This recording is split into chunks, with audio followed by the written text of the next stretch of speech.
esta vida não tá sopa. E eu pergunto com que roupa que eu vou pro samba que você me convidou.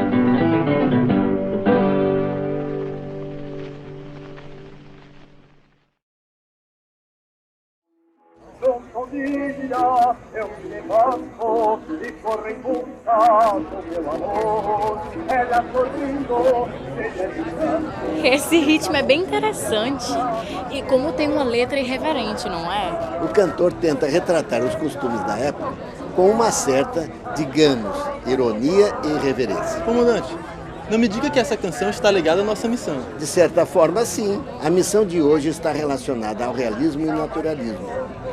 Dois períodos literários em voga no Brasil no final do século XIX e no início do século XX, período em que essa canção foi lançada. E o senhor tem alguma indicação específica para a nossa missão, comandante? Sim, vocês precisam investigar a relação entre o espaço e a sociedade e sua representação na literatura. Comece pela cidade de Fortaleza e por um autor cearense chamado Adolfo Caminha. Adolfo Caminha. Sim, ele participou durante 20 anos da Padaria Espiritual, um grêmio cultural integrado por artistas que se reuniam aqui no Café Java para discutir literatura e política. Com todo respeito, vocês estão falando da Padaria Espiritual, né? Bom, esse aqui é o exemplar do pão. Acredito que vai servir para vocês alimentarem o espírito. Alguém mencionou Caminha. Seu Adolfo não participa mais das fornadas. Não participa mais. O que houve? Madame, ninguém sabe ao certo, mas parece que ele se desentendeu com alguns membros da Padaria Espiritual. E depois ele ficou muito tempo em seu sítio fora da cidade. Seu livro, A Normalista, já havia sido publicado. É mesmo? Sim, sim. E parece que ele falou das mazelas da Capitão Fortaleza de forma bem direta, viu? Pode ficar com o pão. Que bela moça. Como se chama? Carol. Carol, de Carolina? Sabia que seus olhos têm a mesma descrição da personagem de Caminha? Olhos da cor de azeitona. Muito bem, está na minha hora de acertar o ponteiro com a coluna da hora. Passar bem. Pelo jeito ele também é bem direto. Deixem de gracejo, sim? Procurem rastros dos períodos literários realismo e naturalismo pela cidade de Fortaleza. O livro A Normalista, de Adolfo Caminha, servirá de guia. De acordo com este mapa, estamos aqui. Por que o comandante grifou esta avenida? Avenida Abolição? A abolição dos escravos foi em 1888. Sim, foi. Um ano antes da proclamação da República. Mas olha só, estas ruas também estão grifadas. Domingos Olímpio, Aloysio de Azevedo e Oliveira Paiva. Que estranho. Mas vamos, o professor que vai nos dar mais pistas sobre o período do realismo e naturalismo já deve estar chegando. Professor, em que período o realismo e o naturalismo apareceu? O realismo e o naturalismo acontecem na segunda metade do século XIX, palco de profundas mudanças sociais. A sociedade ainda estava se ajustando com os avanços científicos que a Revolução Industrial provocou. A era das máquinas permitiu que fosse tecido um olhar mais objetivo para a realidade, como se fosse possível comprovar todos os eventos do mundo e os sentimentos do homem de maneira científica e material. E na literatura? Em termos de literatura, o realismo se coloca em contraponto com o romantismo. Enquanto o romantismo pinta um nacionalismo exacerbado, com imagens idealizadas da mulher, o realismo e o naturalismo tentam aproximar o leitor da realidade nua e crua, com todas as tintas de cruezas e desgraças que rodeiam a vida urbana e cotidiana. Então não existe amor? O amor até existe, mas os sentimentos estão subordinados aos interesses sociais. É assim com A Normalista de Adolfo Caminha.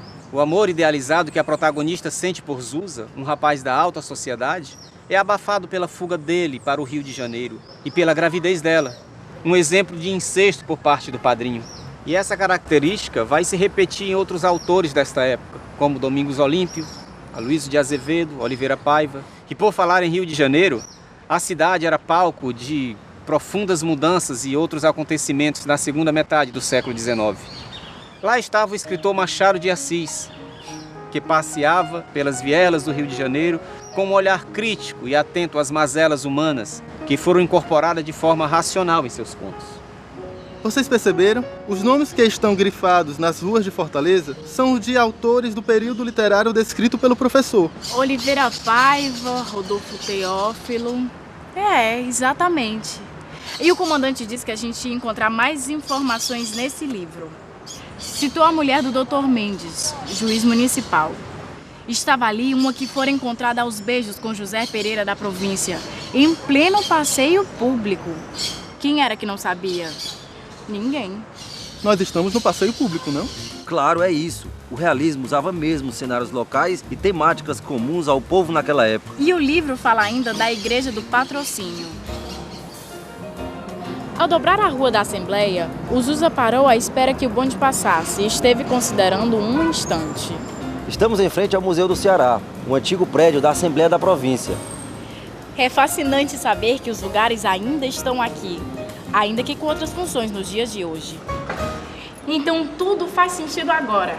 Se a missão é encontrar as características do realismo e do naturalismo, o livro de Adolfo Caminha deixa isso bem evidente, tanto na descrição dos personagens quanto na descrição dos locais. E os textos denunciavam a hipocrisia da sociedade com uma narrativa descritiva, quase de análise. Muito bem, tripulantes. Vejo que entenderam as pistas. Estou muito orgulhoso de vocês. Ô, comandante, acredito que a missão ainda não acabou, pois não temos informações suficientes. Sim, comandante. Precisamos seguir o caminho de Caminha. Isso mesmo. O que podemos perceber até agora é que, para o pensamento realista, a relação da espécie humana com o quadro geográfico em que habita orienta suas ações e atitudes, ainda sem esquecer de sua conduta subjetiva. Comandante, precisamos ir até o Rio de Janeiro para investigar esse cenário em que muitos viveram e sobre ele escreveram, já que era a principal cidade do Brasil na época. Depois de toda essa argumentação, Rodrigo, o que posso dizer é: vamos ao Rio de Janeiro e nos encontrar com aquele que melhor retratou essa cidade, José Maria Machado de Assis. Assim é que temos contra a conservação da capital, além do mais, o beneplácito do próprio Rio de Janeiro. Ele será sempre, como disse um deputado, a nossa Nova York. Não é pouco, nem todas as cidades podem ser uma grande metrópole comercial. Não levarão daqui a nossa vasta Bahia, as nossas grandezas naturais e industriais, a nossa Rua do Ouvidor com seu autômato jogador de damas. Nem as próprias damas. Cá ficará o Gigante de Pedra, memória da quadra romântica, a Bela Tijuca, descrita por Alencar em uma carta célebre, a Lagoa Rodrigo de Freitas, a enseada de Botafogo, se até lá não estiver aterrada. Tudo pode acontecer. Um dia, quem sabe, lançaremos uma ponte entre esta cidade e Niterói. Uma ponte política, entenda-se, nada impedindo que também se faça uma ponte de ferro. Ah, esse bruxo nunca saiu do Rio de Janeiro e lê a realidade nacional em consonância com a realidade estrangeira a essa terra. Agora imagine que loucura, uma ponte entre a cidade de Niterói e o Rio de Janeiro. Que estranhos. Não vou viver com ninguém. Viverei com o Catete, o Largo do Machado, a praia de Botafogo e a do Flamengo. Não falo das pessoas que lá moram, mas das ruas, das casas, dos chafarizes e das lojas. Vou voltar para os meus escritos. Veja, ele está aqui. Papel, amigo papel, não recolhas tudo o que escrevi esta pena vadia.